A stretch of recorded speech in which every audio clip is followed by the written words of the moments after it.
Three, two, one. Hey, Dick. Good morning, Silas. Oh, wait, it's afternoon. Never mind. It's afternoon. Yes, sorry. Sorry. How the heck are you? Good. I went to the climbing gym today. First time doing something besides mellow walking post-op. And I thought it was very successful. Amazing. Congratulations.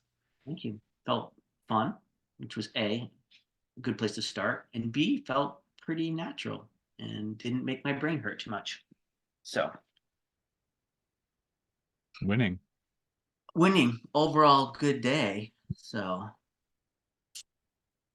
Well, you but you know texted me. why we're here. You texted me this morning, and you were pretty fired up. You had some things going on. We conversed back and forth for a little while, and I was like, maybe we should just get on the air. We should.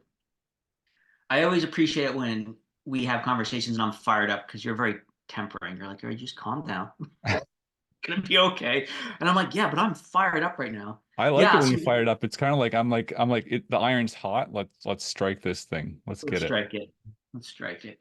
I mean, so what got me fired up this morning, which is a very common theme in my podcast, and I know a common theme in your Ascend program and just the generally how you choose to instruct guides and climbers, people in the mountains, is well, I was looking at the newest issue of Accidents in North American Mountaineering, which is a great publication. I really appreciate that people put the time and effort to compile those things with some analysis.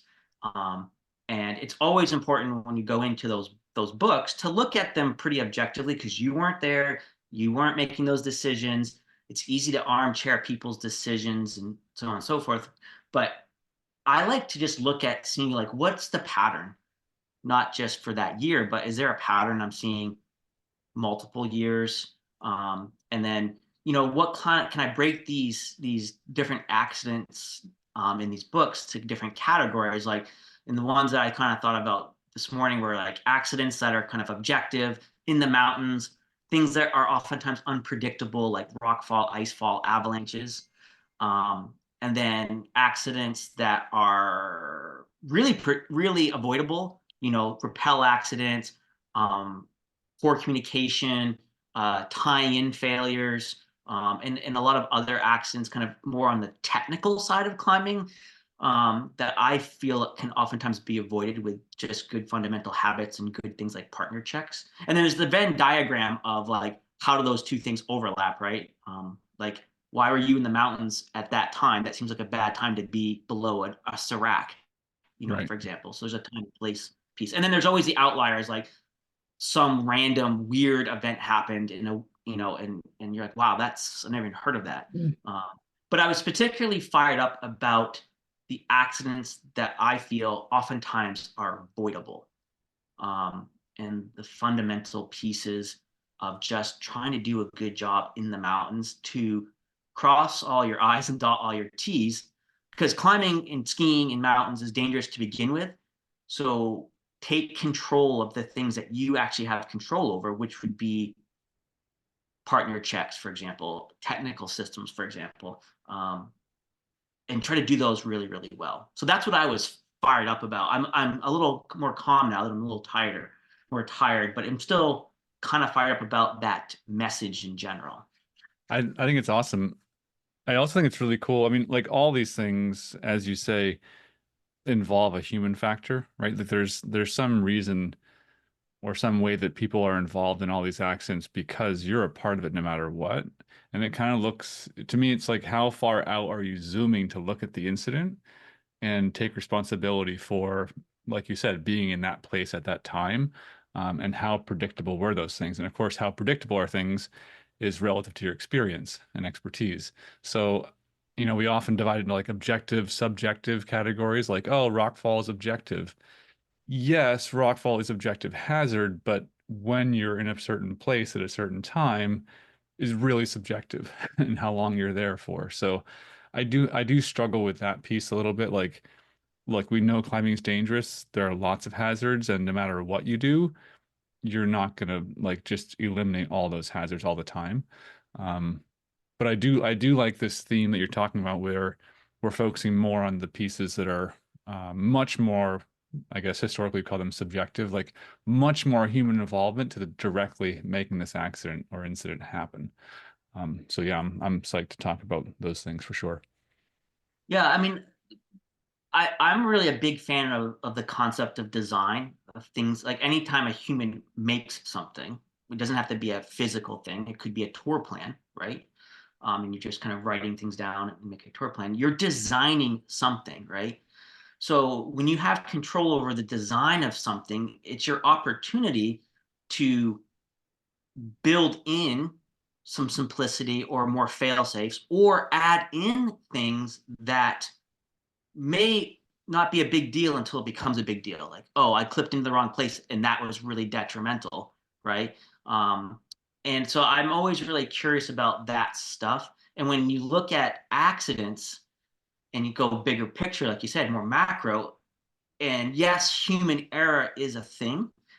And but the question is, was the situation, let's just use a technical example, it's a little more concrete. Was the technical system built in a way, designed in a way that built in error? And now that you're have a stressor like fatigue or low blood sugar or whatever, weather's coming in, that you interfaced with this system in the place that you built in with error. So can we build things that have inherently less error as we interface them when we have the more human element and the stressors that come in from just a day out either cragging or in the mountains, right? And I've been thinking about that for several years with clients and guides too. Like, let's simplify the thing, let's make this streamlined, let's really find a way to remove the visual noise, so that way we can see what's happening and are more likely to interface in the right way with this system. The ergonomics of this system are really important.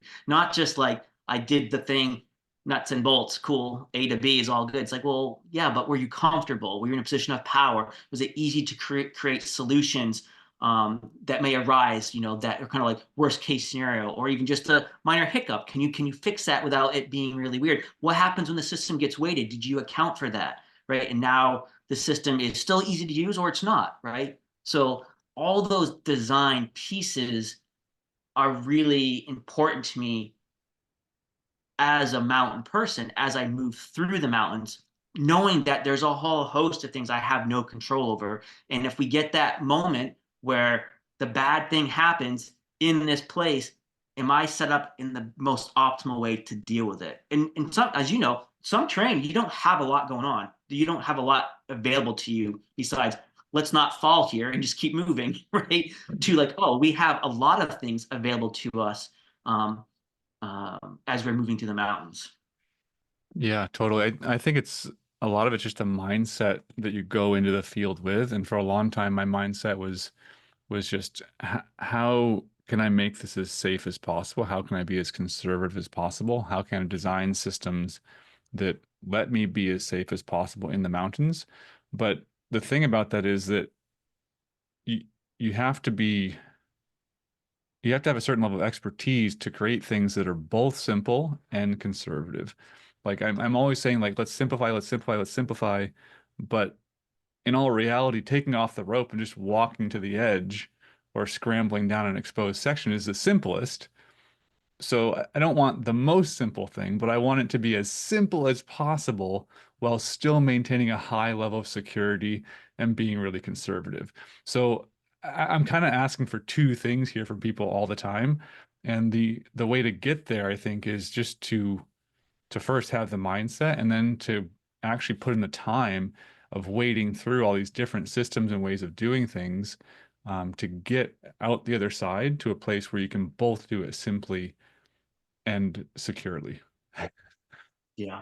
I mean, think about your progression as a climber and a guide, and like my progression as a climber and a guide, skier. Well, I had skiing here too, being in the mountains. Like, I think back at me at like early 20s, and being actually quite technically proficient, but just being young and arrogant, right? And just not having that mindset as developed as I have now after decades of doing this and thinking about it a lot, and then seeing some bad things happen, right? And having, a couple of close calls myself. So it's hard to,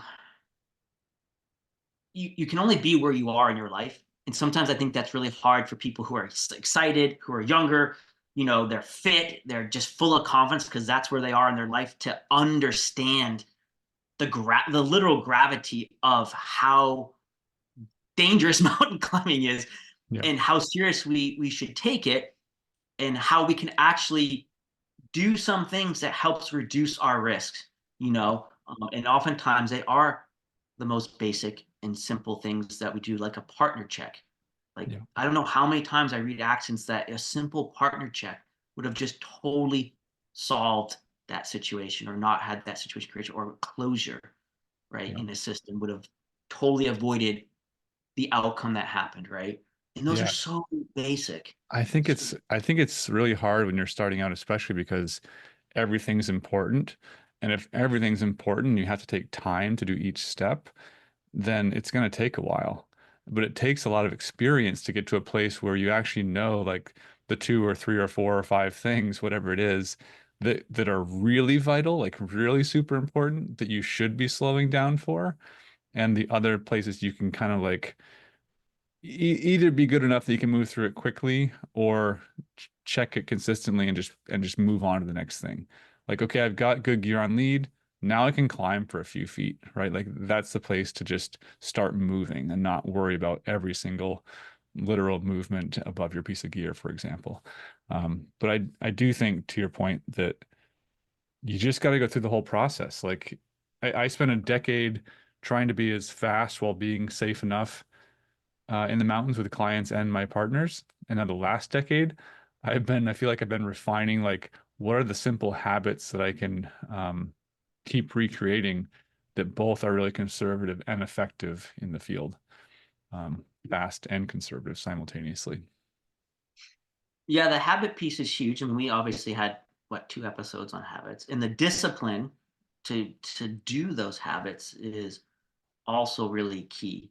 Um, like, I can't stress enough, like just something as simple as a partner check every time could save your life. It could literally save your life or your partner's life. Yeah. Um, What's the timing for the partner checks? Because if you're checking your partner every 5 minutes, that's not effective, right? So where are the places that you are encouraging partner checks all the time? well, I mean, anytime you're transitioning, because transitions are the hardest parts of life, right? So Yep. anytime you're in the mountains and you're making a transition from like one mode of travel to another, whether that's going up to going down, we're changing rope systems, like how we're choosing to move, like from glacier travel to technical rock climbing or whatever. So anytime we're actually coming out of a stable mode and we're transitioning into kind of a slightly different or a very different mode of travel, Mhm. that's the time when we're moving things, we're changing things. That's the time where we need to, check and do these checks, rappelling multiple rappels down a face, right? We get to the lower anchor before we, undo everything. Are we good, right? Is the rope secure? Like, so we don't lose that. So those are these transition times. And then once we've reset and we've transitioned into the next thing and we've, all set up, right? And now we're in a stable mode of travel again. So that's where I see the biggest thing is those transition times. So starting to lead right off the ground, like that's a transition. Yep. Check right there, right? Getting ready to lower, that's a transition. Like, oh, someone does a transition at the top. Oh, is your knot good up there? Just to remind them, hey, to check your knot, right? Um, oh, cool, my knot's good. Let me come on down, right? Those are the places where you're most likely to get caught. Yep. Yeah, totally agreed. Yep. So partner checks, that's a big one.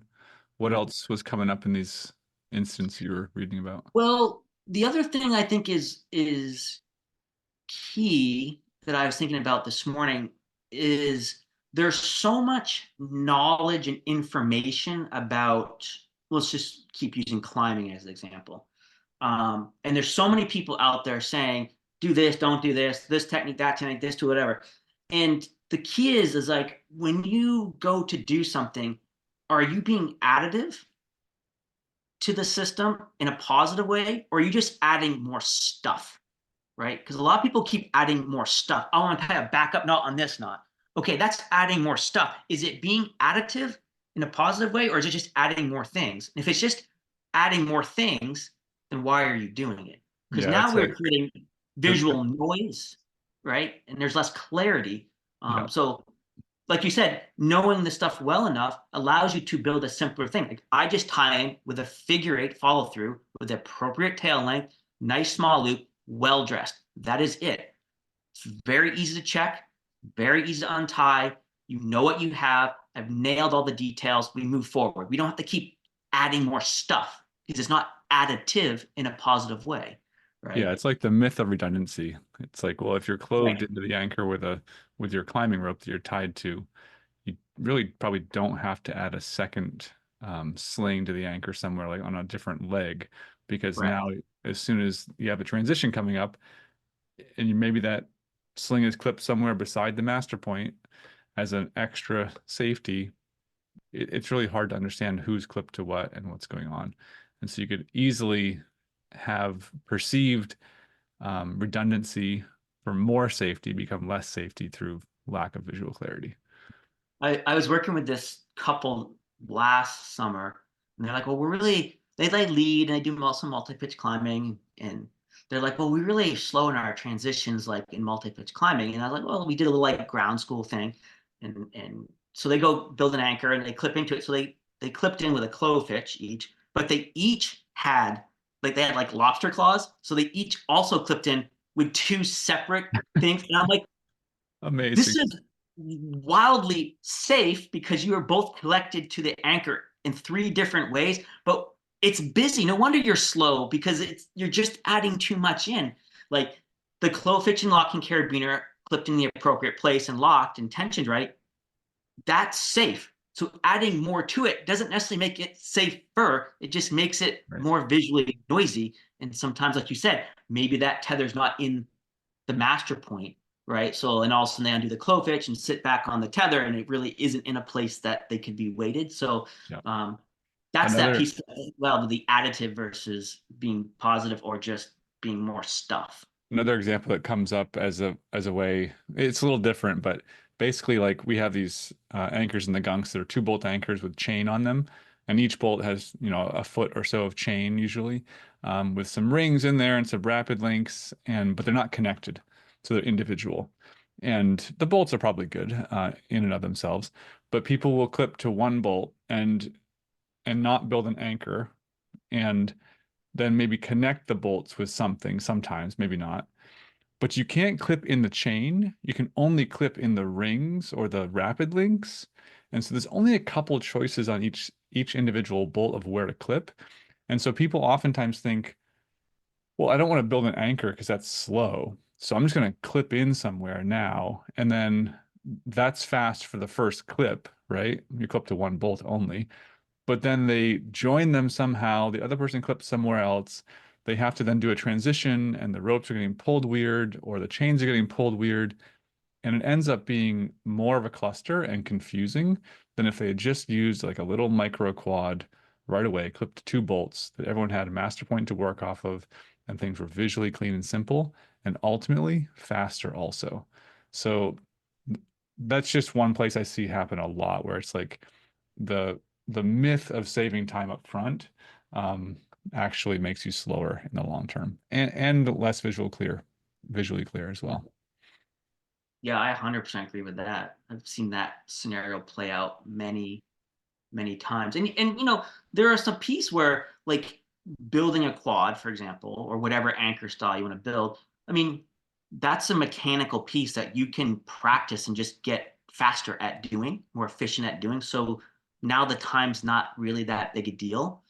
Or having something pre-built if you know you're going from bolt station to bolt station, See, right? that's what I'm thinking. Like the pre-built quad, I love that thing because I don't have to rebuild it every time. It's just Right. already built for the entire day on two bolts. And it's like, oh my gosh, like that's part of the reason I just love the quad anchor. It's amazing. So I universally mean, that's another thing. Like when we talk about going back to macro, like expanding that ring out, it's like, oh, well, if I'm climbing, my goal is to climb this multi-pitch route into this multi-pitch descent, and it's bolted anchors the whole way.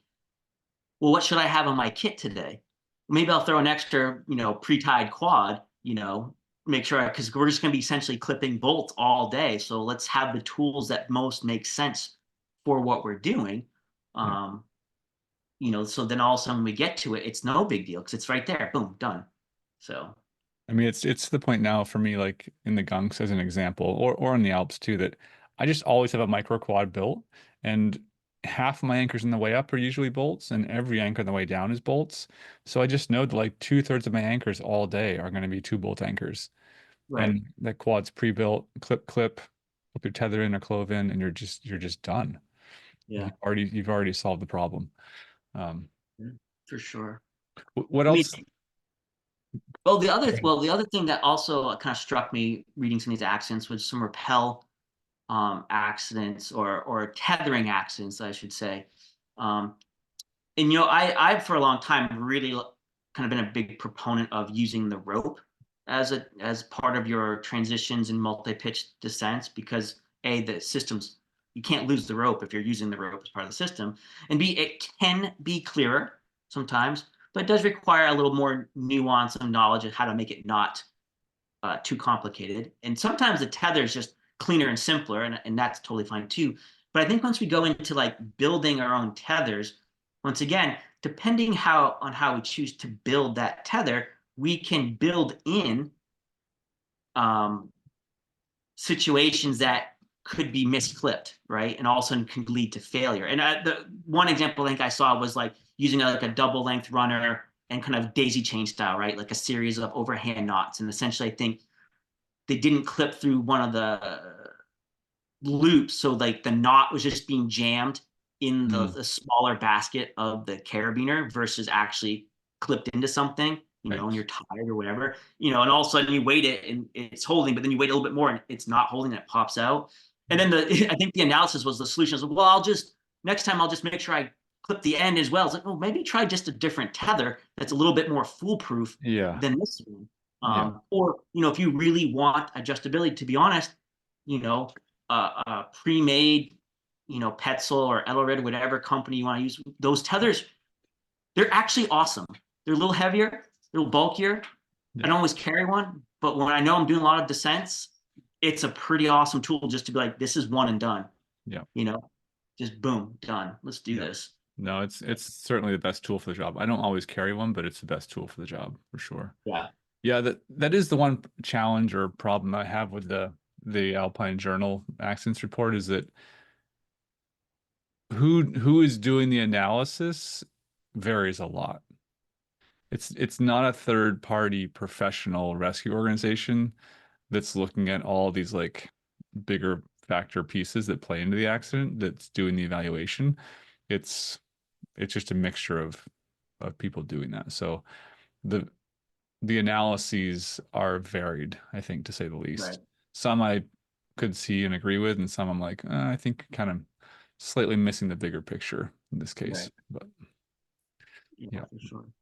I remember our friend John Tierney. He was at a helicopter conference several years ago, and he was at back when he was still flying as a flight paramedic rather, and he was there as their safety officer and he was talking to some Swiss mountain rescue folks in their program, and essentially their hoist program all comes down to single point attachment, so a single fail point. It's like one carabiner to the litter to the hoist, and that's like not what we do in North America when it comes to rescue. Everything's like redundant and doubled, and they're like, well, we train.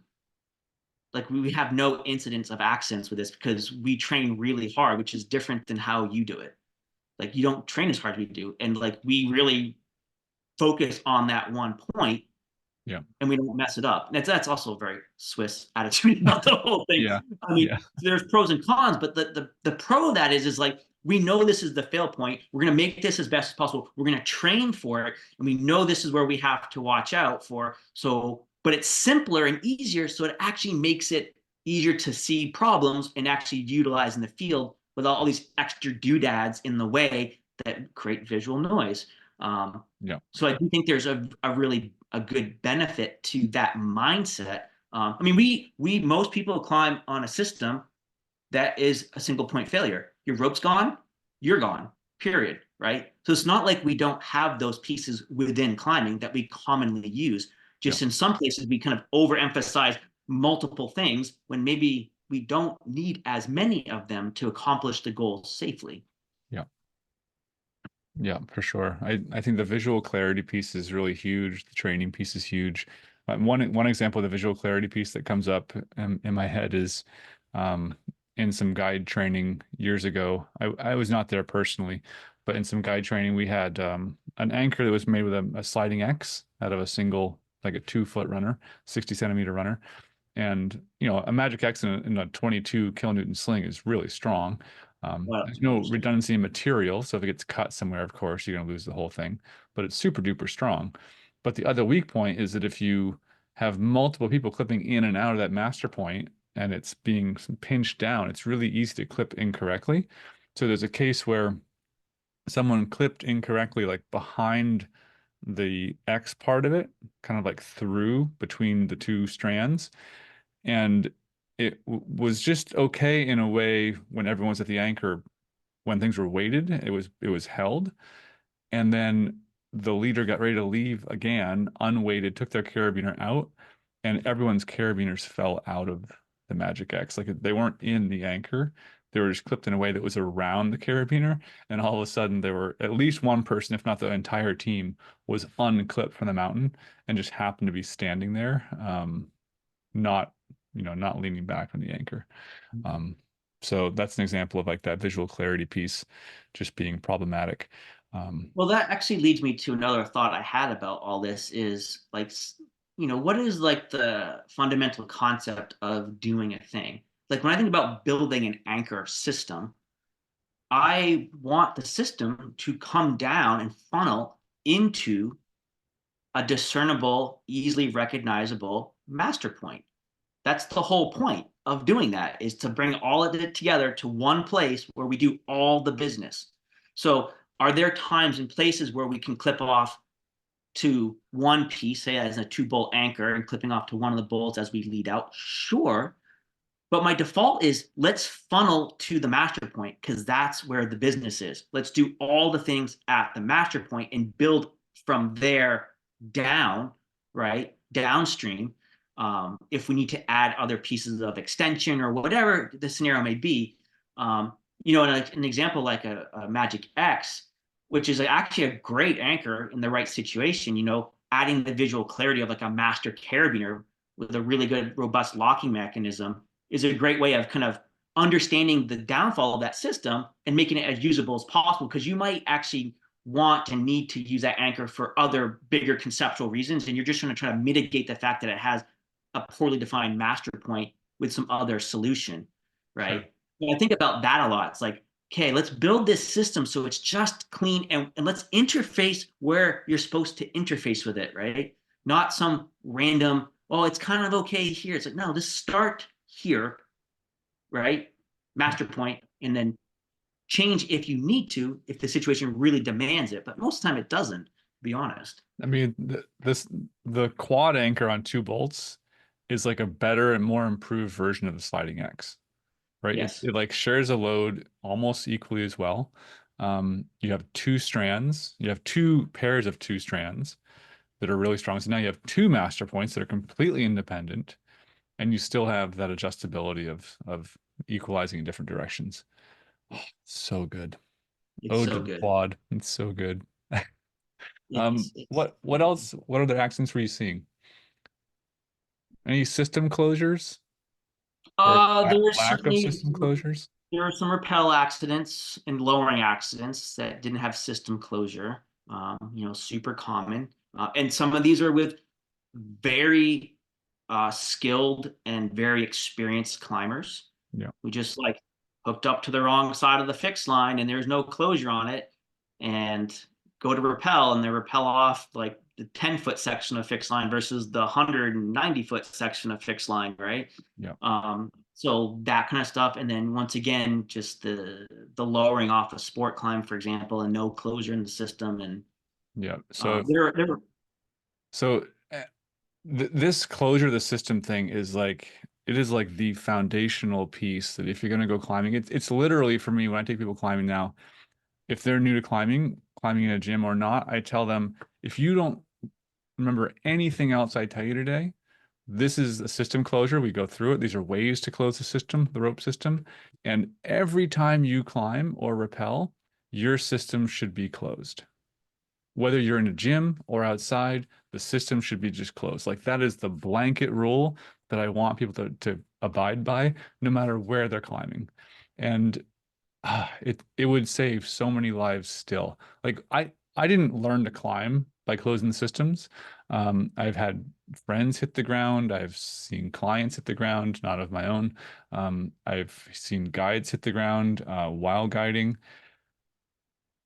It's not good, and it's so preventable. And I will give you a little anecdote because for a long time I didn't put knots in the end of my systems, and I actually remember a pretty clear conversation with my wife after I was a certified IFMGA mountain guide, where she was like, "Well, why don't you just put knots in the end all the time when you're rappelling? If so many of these accidents happen, why don't you just always put knots in?" And I was like, "Well, I'm a professional guide. I know when I need to put knots in. I know when I don't need to put knots in. Like it's a judgment call, and I'm good enough to make the judgment call when I need to." And that was like kind of how I operated for a while. And fast forward, however many years later we are now, at least 10 years later, she is absolutely 100% right. And she was at the time.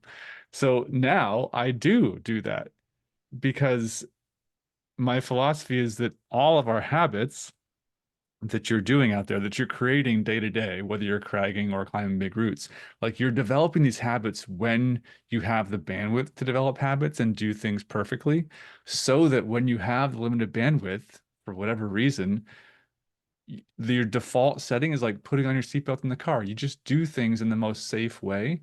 And of course, you can make a choice to do something more aggressive if you want to at any point. But man, the default setting, the everyday practice should be the most conservative, simple thing you do so that you have that backup when you really need it. Because most accidents happen when there's a change in plan. And the system you have built for whatever setup you have going on is going to work just fine, but then something small changes in the plan, and all of a sudden the open system no longer works. I was guiding just a couple days ago, and I lowered someone off the Grand Traverse ledge on a climb that is like you can kind of get down with a 30-meter rappel to where it's scrambly, but to get past the scrambly part, it's more like 35 meters. So I lowered the person down to get all the way to the trail, had them untie, and then I rappelled down afterwards to the top of the scrambly section. And I lowered them down, and I noticed they didn't leave their knot or tie a knot in the end that was still down there after I had lowered them. And, that's a great example of, well, I didn't know what your plan was, or I didn't know what to do. Like, if you're unsure what the other person's going to do, you definitely want to close that system to help out your buddy, as an example, right?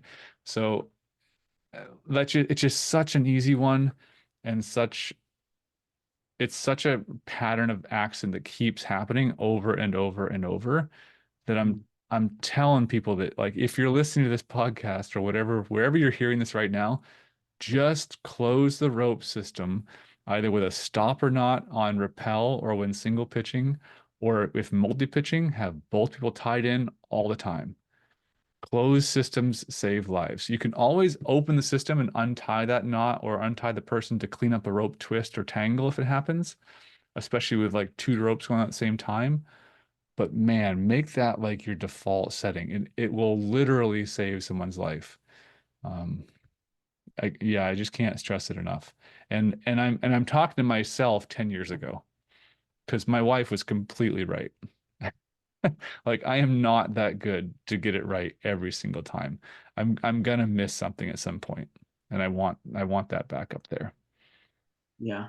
Yeah, you and I both had a similar mentoring with that closure piece, and it was like I'm good enough to know when I have to do it, and now I'm like I mostly do it all the time.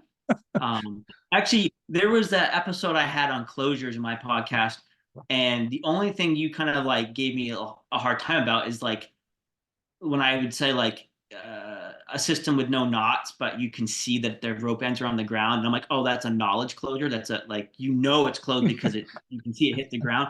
And you're like, that's kind of bullshit. And now, and I was like, whatever, Silas. Like, and now I'm like, no, I call it what it is. It's an open system. Yeah, And the other thing I want to just add that's into awesome. this I piece, was never going to bring that up again, but it warms my heart to hear you say that. no, I mean, why wouldn't I take the advice of Silas Rossi? But the other thing that I really want to add into this piece, it's not just the practice and the habit of doing these things in conservative ways. I think the articulation out loud between you and your partner, or just you and yourself, if you think about guiding, we have to double check our own work, right? So like now, if I'm rappelling and I'm like, all right, cool, it's a 30 meter rappel and I got a 70-meter rope, and I'm not tying knots in the rope, ropes in the middle, I can see the ends are on the ground. I still tell myself just under my breath, it's an open system. Or if someone's coming down and I know I just rappelled down, I'm like, hey, the system's open, FYI. Um, Even though we have plenty, the ropes obviously meet the ground. And then that just changed my mindset about just being more on point, because now that's our failure point, right? And if something changes, I'm already got that in my head, like, oh, maybe I need to traverse over to some other place. But I've already told myself I have an open system, so I'm kind of guarded about that. But I think that articulation piece, once again, kind of like that partner check. Like I watch people check themselves all the time, but they don't check all the things. Yeah. They look at the knot, cool. They might look at the carabiner, that the blade device on, but did they actually look at the buckles? Did they actually look at the other end of the rope to see if it's closure? Yeah. So, you know, I always go from one end all the way through to the other end, and make sure that it's done all the way. Because if you don't do that, do you have closure or not? I don't know. Does the whole team know you have closure or not? I don't know. Yeah. So that is now an unknown. Um, Yeah, that Everybody's gonna put it in as a habit. to take it to like the 301 or 401 level. Yeah. And I say this with some reserve. Um, but I'm a late adopter of this technique, um, where there's a closure in one end of the rope, but you're pre-rigged. Right. And this is a pretty awesome system if you are trying to move over lots of rappels in a row, like not 3 or 5, like 20, I would say, where if you have, um, let's just use like a 2 rope rappel example. So you're pulling opposite ropes every time, right? And you've got 2 full-size ropes. If you pre-rig the second person up high and the first person descends, they only have a knot in one end, and that's the end that you threaded through the anchor and tied a stopper knot to. And by having the person pre-rigged above at the anchor, um, if the one rope without the knot were to go through your belay device for some reason, whether being shorter or whatever, you could still be on the single line because it's isolated by the person being pre-rigged. That took me Yes. a minute to say. So, but basically, what that allows you to do is you rappel down, the first person rappels down, gets to the anchor, pulls the end up that has a knot in it. No, sorry. Pulls the end up that does not have the knot in it because that's the one you're going to pull, passes that end through the anchor, reties the stopper, right? Second person comes down, they get there, you untie the initial stopper knot on the other side, and then you can pull the rope to the middle again, or the 2 ends. And so the initial end that you threaded through the anchor has a stopper knot in it. The end that falls past you, you don't have to pull back up and tie a knot in if your 2 people are pre-rigged and you go down first, because now you have an isolated strand on the way down. So you're basically alternating which rope you're pulling, and which rope you're tying a knot in is the one that's going through the anchor first. So it's definitely a little more advanced, but it does work really well if you're gonna do a lot of rappels and don't want to have to pull up that rope that's gone past you a bunch. Like I was climbing on the Grand Capucine, which is, I don't know exactly how high it is, but like it's probably close to 2,000 feet tall. And it took us a full 2 hours of rappelling, another guide friend of mine and me, just because we were able to do 2 rope rappels, but it still took 2 hours even with that technique, right? So you're descending a long way and have to go kind of quickly. Um, that's a good technique as well. Nice. actually just a little thing about the closure and kind of our responsibility as climbers or guides or whatever to role model good habits. I was talking to someone I know, and they had taken like a lead climbing clinic, rappel clinic in North Conway with a guide, and this guide was wrapping down on the north end. You know, it's a single pitch area, and this person who was taking the class asked the guide, "Well, the why didn't you put knots in the end of the rope?" And they're like, "Oh, I've done a lot of climbing in Patagonia, and I don't want my ropes getting stuck." I'm like, "Well, you're on the north end of Cathedral right now, teaching these people who are newer to climbing some good habits." I'm like, "Yes, there's a time and place where knots do add hazard to rappel scenarios, but I think you're missing the context here with who you're teaching and where you're at. Like Yeah. okay, cool. We got to separate these things a little bit. It's a good So example of the habit being the aggressive choice, right, and then being thinking that, oh, like I'll put the knots in when I want to be more conservative. And I just don't think that's a reality. Like for myself at least, I very seldom would put knots in when I think it's necessary if I'm worried about something. Like it has to be the other way around for me. Like it has to be my default setting and then make a more aggressive choice from that conservative area. But right. anyway, I I think one thing that also struck me a little bit this morning about all this stuff is essentially since I haven't really spent much time in the mountains for the better part of a year. I kind of can't climb on my own now. I got, people take me climbing now. So I've been kind of removed from being in mountain environments, like essentially almost every day as a professional. So like the normalcy of just being in those environments isn't my normal right now, yeah, and may not be my normal in the future. So like these accidents and just thinking about the hazards that we encounter just seem even more like overwhelming to me. I'm like, holy cow, I can't believe anybody does this stuff. This is crazy talk. It's so dangerous. And to like just blow it on these like simple things that you could do that could have been easy to save your life or your friend's life just seems what's going on. Like, so I was kind of like hit in the face a little bit because I've been so removed from the new normal that I have now, or I have a new normal now, and just thinking about like when you're in the mountains a lot, that just becomes normal, yeah. and you have to realize it's actually not normal for most Totally. people, and it's quite a dangerous environment. Even in the there was an accident that was just a bouldering accident because they didn't have enough pads in the North American mountain. It's like even at that level, like you can Yeah. get really hurt Yeah. at I that think level. I think it's a really good point. It's something I think about a lot when I go to Chamonix every summer, and there are obviously lots of guides and climbers there that are just like in that mindset constantly, like in bigger alpine terrain. And for me at this point, it's more of like a seasonality thing. Like I could definitely see living in Chamonix, even now, but it's different if you're there all the time. And like you say, like certain things, certain levels of risk or activities or whatever it is, just become more normalized. And I haven't had many breaks from climbing, probably none as long as you have had right now. But I did have a 2 month break, like 8 years ago when I crashed my mountain bike and broke some ribs and scapula and stuff. And I remember quite vividly, like coming back, I think it was just like 8 weeks later, and I was like, I was nervous. Like I was like, holy smokes, like we're just like on the edge of these cliffs all the time and clipped with like one screw gate carabiner. I'm like, this is pretty wild. Yeah, Um, yeah, so it's a thing. I remember being at Exum too, like and guiding with Exum, and oftentimes like on the upper Exum ridge, I wouldn't place any gear because it's really steppy terrain, and or take belays for that matter. It's like you're just kind of like soloing these little pitches.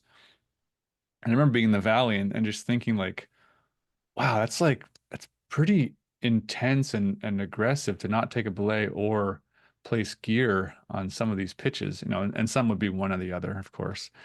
But then you get up there and it would just feel good enough to do that again. So it was a little bit of both, I think, and there's probably some truth in the middle.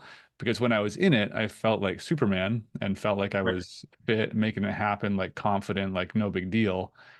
But then in the valley, I would like the pendulum would swing the other direction where I was like, this is kind of crazy. Like I can't even imagine doing that. And so I think the truth for me oftentimes lies somewhere in the middle of having anxiety, like looking forward at it, or back at it, whichever.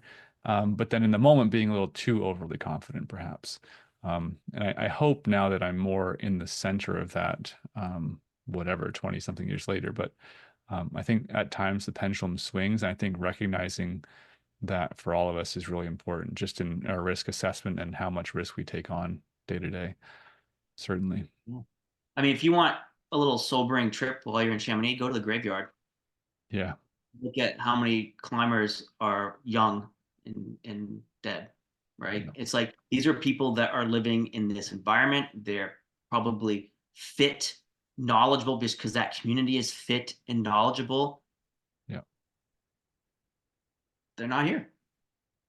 Yeah. It's crazy.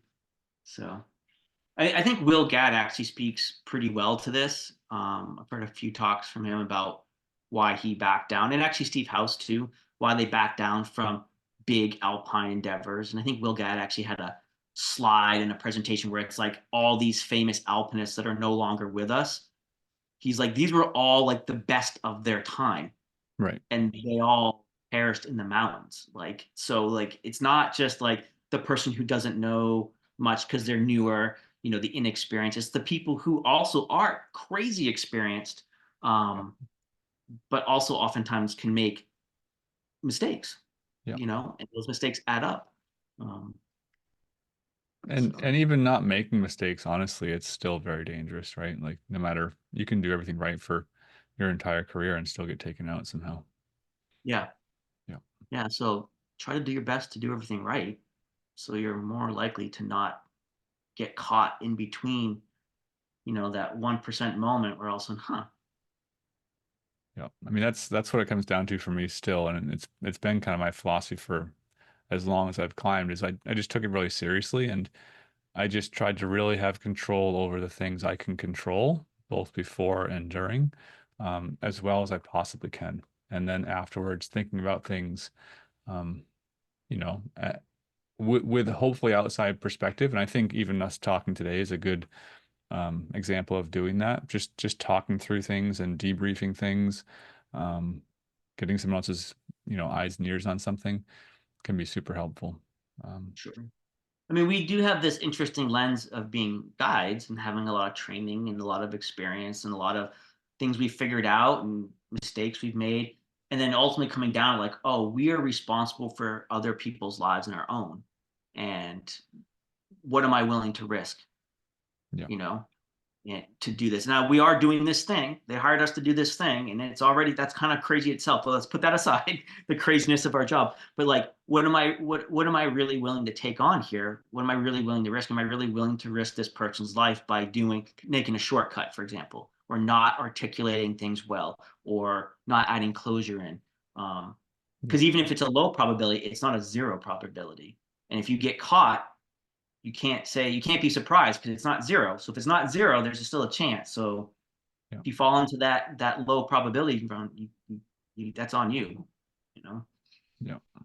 especially in something that is like intentionally designed, for example. So, whew, It's a I tough feel one. better. It is a That's tough one. I mean, we all gain so much from this climbing game, obviously, right? There's life-changing, life-affirming things we do daily, that can be the highlights of people's lives, myself included. But it's just not without risk. Yeah, Yeah. interesting. Well, Well, I feel better. Dick, any last parting words to folks that are well, let me start. Was there a demographic in the accents that you were reading? Was there a demographic that jumped out at you? I think it was the people who are